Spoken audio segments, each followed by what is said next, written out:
But they kind of just made it seem like, oh no, she won. But it's like, she didn't win because she cheated, but whatever. I am now here with someone who has had a wild arc in Bachelor Nation. I feel like she has been our comic relief. She's been accused of being a villain. She's been in paradise. She's made some videos that have gotten some attention post-show. Tammy, how are you? Hi, Sarah. I'm good. How are you? I'm so good, and I'm so excited to talk to you. I feel like there is so much to talk about. How has it been in the last couple of weeks, kind of finally doing interviews in press for the first time in a minute? It's been good. I've had like a lot of requests, of course, because everything, but I just wanted to get it all done like in the same time frame so I can just bang them all out, and that way I can just talk a little bit more freely. So it's been nice adjusting. Good. I'm glad. And we're going to do just that. I want to start at the beginning, which was, of course, Peter Weber's season.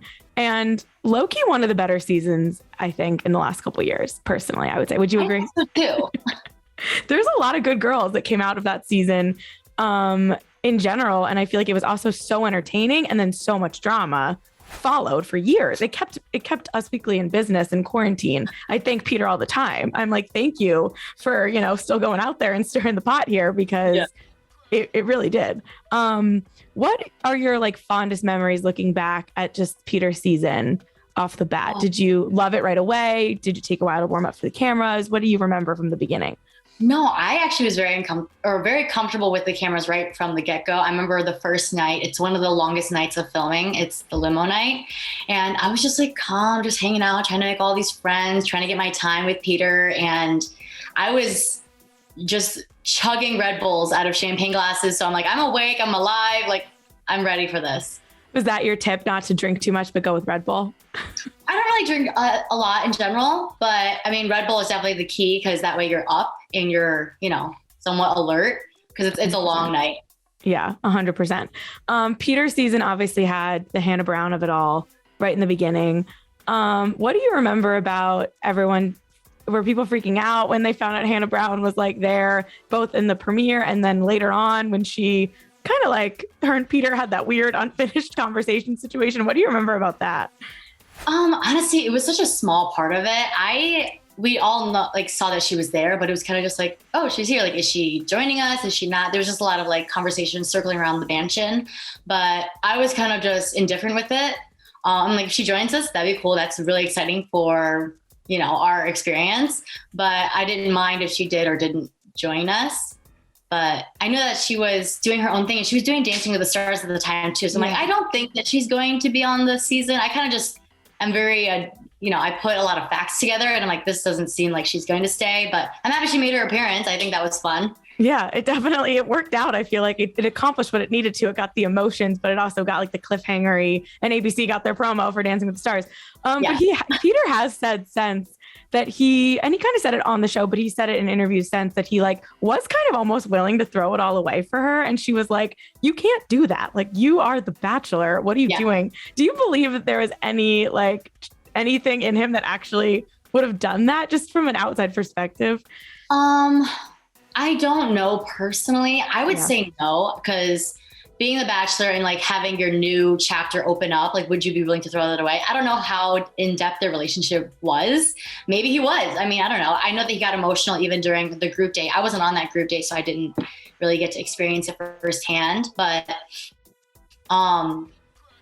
wouldn't it be exciting if you really just threw it all away and we're just like, do we get a new Bachelor or what's going on? It could have been like, I mean, only a couple of years later, Claire Crowley kind of did that with Dale. Like, that could have been you guys.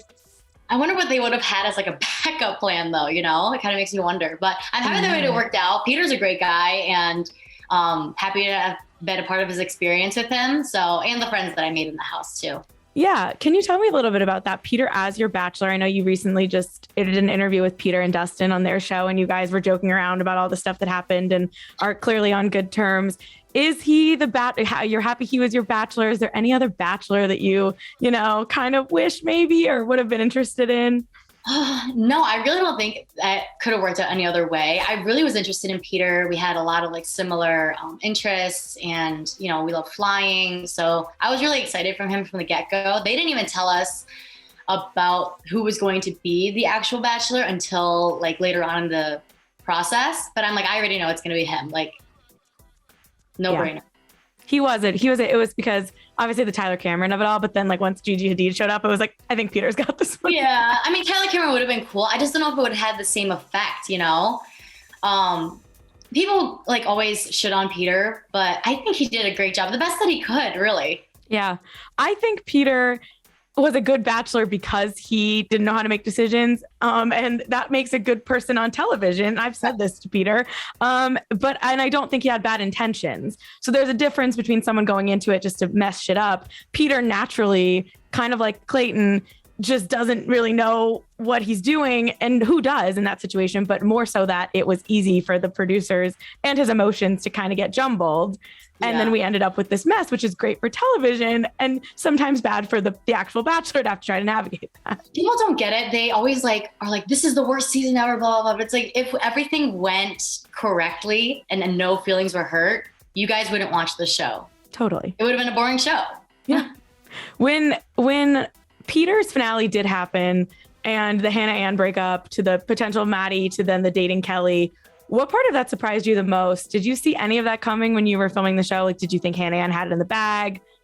I definitely thought Hannah Ann had it in the bag. I know Maddie was also a good front runner as well, but I just don't think that because Maddie is so in tuned with her beliefs, I just didn't see it working out. But I'm like, maybe Peter could change, you know, like Peter's been pretty indecisive this far. Maybe he'll change for it. I mean, we've all done crazy things for love. So I definitely could have seen that working out if it wasn't so peer pressured from like the audience and his family. But Kelley, I saw that. I mean, I did not see that coming whatsoever. But like once it actually happened, I'm like, oh, this actually makes a lot of sense. Yeah. Kelley has kind of said that she felt like maybe she didn't get a fair shot because she didn't really let the show, she didn't open up in front of the show. And then she felt like the producers and whatever kind of knew that her and Peter had connections. So they kind of kept her hidden. And then it was too late and he kind of had moved on. Did you see any of that in like the Kelley sense of maybe she just, it wasn't going to work for her on the show, or that they were kind of trying to keep her back? I know, wasn't there like a group date where you guys like fought or something? Well, I wouldn't say it was fun. It was the first group date ever. And this is when we're trying to get like a gist of how everything's going. I know that the hotel that we were at for the night portion, they'd met at that hotel before we all went to film. Right, yeah. I'm like, okay, like I can see why she has a lot of attention this time, you know, but I don't know. I think that them getting along makes more sense in the real world than it did on the show. Yeah. In group date settings, you have moments like, you know, people cheating on obstacle courses or just being savage or, you know, everyone's trying to fight for their time. How much is it? I mean, you can only speak for yourself, but in that moment where you're just trying to like have fun and be light and navigate it. And like, this is a TV show. And how much of it is like, do you get in your head where you're like, no, like it's my chance to get time with Peter? Like, how do you balance that? Oh, I don't know if there's a right way to balance it. I went into it like I picked the things that I want. I'm going to go out and give it my all. I don't think anybody was expecting me to make it to like the top 3 of the finish line, but I knew Kelley was going to, because like it was a hotel that she was meeting him at or met him at before. But I don't know. I wonder if you listen to the previous podcast that I did, after she cheated, I just actually ran for the finish line and I hopped on the plane and I wouldn't get out of the plane. Amazing. So, but I feel like because I didn't have like a previous connection with him or like a good storyline with him, they would have pulled me out unless I let them pull me out, you know? Because if I just stayed there, like would he had to fly with me? Yeah. But he kind of just made it seem like, oh no, she won. But it's like, she didn't win because she cheated, but whatever. And it's a classic Bachelor trope of like, when they do the competitions and people who win the competition get time with the Bachelor. But then like if there's someone who's in the losing group, they will find a way to say, oh, you know what, our Bachelor, he doesn't want to segregate. He doesn't want to keep people separate. Let's have everyone come to the party. But then the next Bachelor will leave everyone hysterical in the bus on their way back to the mansion because they don't want to do the joint party. So it's like a weird thing. That happened actually with the Ohio football date. Do you remember that one? Yes. Everyone, I mean, to be fair, I think he really made that decision on his own and just suggested it to the producers because both teams really just fought blood, sweat, and tears basically to get this night portion of the date. But I think it was only fair for all of us to go. It just really sucked because we don't have that much time. And now it's being split between everyone in the house again, you know, so that was a little tough. But it ended up being ruined anyways because Alea showed up, you know, and took the time away from everyone. I don't think I talked to him once that night. What was the thing? Because she knew someone in real life, right? No, she got called out for being like fake, like a princess fake voice, like an actor. And I'm like, that's not Alea whatsoever. And I get it. I don't really know her from that time point, but like even being friends with her in real life, I'm like, no, she just sounds that way. Like she means no harm whatsoever. I think people just were intimidated by her because she could have probably been one of the top 4 people. But it just sucked, you know, being in that position because like she's my friend and now she's also taking the time away and she got the rose that someone on the date should have gotten. It's these friendships with you're friends with producers, you guys are friends with the other cast members, you're supposed to be trying to like navigate actually dating this guy. Sometimes it works. It's a very, very weird thing. It's a very weird thing. And people are like, why would you? Because if you want to be really technical with it, we're all making out with this guy. Like this guy is technically whatever, some sort of like boyfriend or whatever that we're seeing. And we're trying to navigate that relationship and then be friends with everyone at the same time, you know, because those are the strongest relationships that come out of it, are the friendships, you know, with the cast, because you spend more time with them than you do with the lead. So yeah, I don't think there's a good balance for it. I think you just kind of have to just go with the flow and see what the timing is right. Because even on, what is it?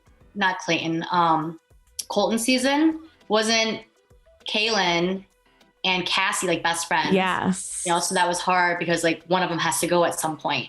Yeah, no, for sure. And it is, you see like Becca and JoJo, like they're in, like Becca's about to be in JoJo's wedding. Like you see people stand the test of time. And I think as audience members, it's always just like, I get it, but also it's like so weird just because the concept and the roots of the show, but what are the concept and the roots of the show? Because it is to date this person, but is it for our entertainment? Is it the love, the bonus part? Or is love actually the root of the show? I don't know the answer to that question. And I always say, when I don't get drama, I want drama. And when it's all drama, I'm like, where's the love story? So you can never have anyone happy. Right. Because everyone complained about our season being too drama, but it's like, what would have happened if the drama didn't happen? You know, and drama should be very normalized. I think that's the biggest problem with Bachelor Nation is that they don't normalize that drama is going to be a normal thing. You're dating the same guy. Right. Like, I'm essentially swapping spit with every one of these girls because they've essentially had their tongue down Peter's throat at some point.